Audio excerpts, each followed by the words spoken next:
systechcontest.comல ஒரு WhatsApp ஃபைல்ல இருக்க SSH பாஸ்வேர்ட கண்டுபிடிக்க சொல்லி ஒரு டாஸ்க் குடுத்துருந்தோம். அந்த டாஸ்க்க வந்து எப்படி கம்ப்ளீட் பண்ணணுங்கிறத பத்தி தான் இந்த வீடியோல நம்ம பார்க்க போறது. ஸோ ஃபர்ஸ்ட்டு வந்து நீங்க என்ன பண்ணிக்கிறீங்கனாக்கா, systechcontest.com வெப்சைட் ஓப்பன் பண்ணிறீங்க.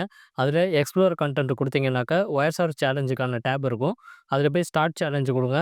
குடுத்துட்டீங்கனாக்கா, அந்த டவுன்லோட் பண்றதுக்கான லிங்க் இருக்கும். அதில போய் WhatsApp ஃபைல ஃபர்ஸ்ட்டு டவுன்லோட் பண்ணிக்கங்க. அதில டவுன்லோட் பண்ணிட்டு, உங்க சிஸ்டம்லேயே வந்து Wireshark வந்து ஆல்ரெடி இன்ஸ்டால் பண்ணி வச்சுட்டு, அந்த Wiresharkல போயிட்டு அந்த பிகேப் ஃபைல வந்து ஓப்பன் பண்ணிக்கங்க.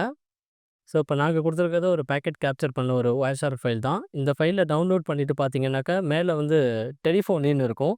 அந்த டேப்ல போயிட்டு VoIP கால்ஸ் இருக்கும். அந்த கால்ஸ போயிட்டு கிளிக் பண்ணிக்கங்க. கிளிக் பண்ணீங்கன்னா, அந்த Wiresharkல VoIP கால்ஸ் மட்டும் தனியா இருக்கும். அதில ஒரு ஒரு ஃபோன் கால்ஸா வந்து இருக்கும். அதில வந்து பார்த்தீங்கன்னா 1, 2, 3, 4 4த் ஆடியோல போனீங்கன்னா அந்த ஆடியோ கான்வர்சேஷன்ல வந்து சொல்லியிருப்பாங்க. இப்ப நான் போயிட்டு ப்ளே பண்றேன். இத இப்ப ப்ளே பண்றப்போ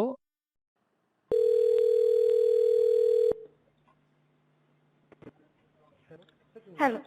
சொல்லுங்க சார். சிஸ்டெக் தான் சார். நெட்வொர்க் கனெக்ட் பண்ணுவோம். Okay sir. செக்யூரிட்டியோட பாஸ்வேர்ட் சொல்ல முடியுமா? சிஸ்டெக் இஹேக் தான் சார் பாஸ்வேர்ட். எஸ்ஸும் ஹெச்சும் வர இடத்துல கேபிட்டல் லெட்டர்ல எஸ்என்ஹெச் போடுங்க. அண்ட் ஏ வர இடத்துல @ போட்டுக்கோங்க சார். அதான் பாஸ்வேர்ட். ஸோ இப்ப இந்த கான்வர்சேஷன்ல பார்த்தீங்க அப்படின்னாக்கா, சிஸ்டெக் இஹேக் அப்படிங்கிறது தான் வந்து பாஸ்வேர்டுங்கிறத வந்து சொல்லியிருப்பாங்க.